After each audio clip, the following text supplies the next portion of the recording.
Now, as Assistant Professor at King's College and Senior Lecturer in the School of Security, Dr. Andreas Krieg, thank you so much for coming in.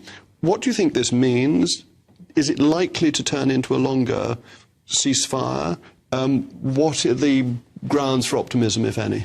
Well, I'm fairly optimistic. I mean, we're in very, very dark days here, and I think it's the very first step. I think there is a momentum here where the Israelis are realizing domestically, unfortunately, unlike in Entebbe, there isn't really a military way to get all these hostages out. I mean, you need to look at this massive tunnel system, which is very deeply embedded under Gaza, and there's no way no commander will actually go in there and actually get them out alive. So diplomacy is the only way forward.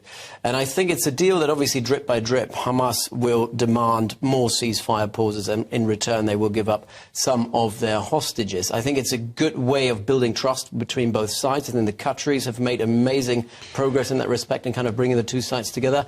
But the momentum could be used to build something bigger than just the hostage deal and potentially look for a day after this war, because nobody's actually talked about what will come after the military operation. And the Qataris have played a very important role, haven't they? I mean, they're obviously close friends and allies of the UK government, but they have deep connections with the Palestinians as well, and they've been the key brokers to this. Absolutely. So Qatar is obviously a tiny state, 350,000 inhabitants, very close ally of the UK, but it's a country that's kind of wedged between various rivals in the region, and for them to stay relevant, they had to build relationship with states and non-state actors and trying to offer these relationships to bigger and greater powers like the UK. And the UK government has been very much in contact with the Qataris to get UK citizens out, because there are, from what I understand, there are hostages in Gaza that are held by Hamas, which are British citizens. And Qatar has these relationships. They can speak to Iran, they're speaking to Hamas, they're speaking to Hezbollah. And I think it's important that you have a neutral space between East and West that can do these sort of things. Carrying out the sort of Swiss role. Yeah. But the worry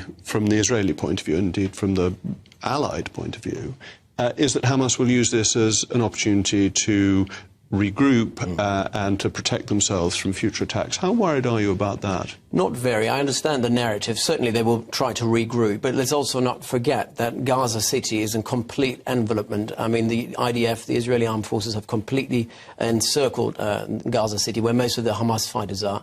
There's no way for Hamas fighters to get out. The idea that they would now rearm or build new arms or get resupplies is just not going to happen, because there's no way in, no way out, and the Israelis have very much full control over that. Certainly they can regroup, but let's also not forget the IDF is in a very comfortable situation. We had a similar deal 3 weeks ago that the Israeli government said we don't want to agree to, because they thought they could make more progress on the battlefield.